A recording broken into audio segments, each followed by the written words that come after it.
আমরা বিগত 17 বছর আওয়ামী লীগের রাজনীতি বাংলাদেশের জনগণ দেখেছে।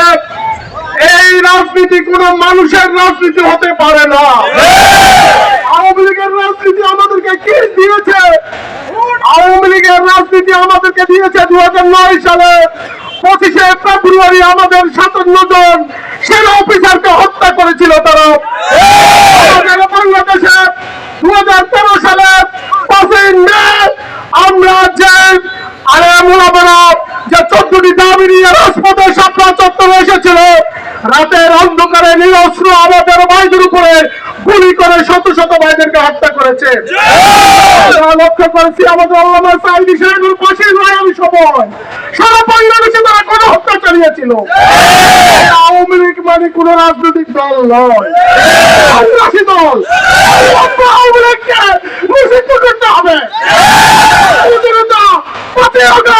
বিপ্লবের মধ্য দিয়ে যেভাবে তাদেরকে বিতাড়িত করেছে, বিপ্লবীভাবে লাগাতার আমাদের আন্দোলন চলবে।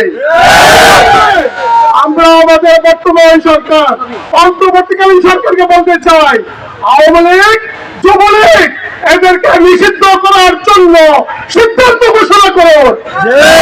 ছাত্র সমাজ, ছাত্র জনতা রাজপথ ছাড়বে না ইনশাআল্লাহ।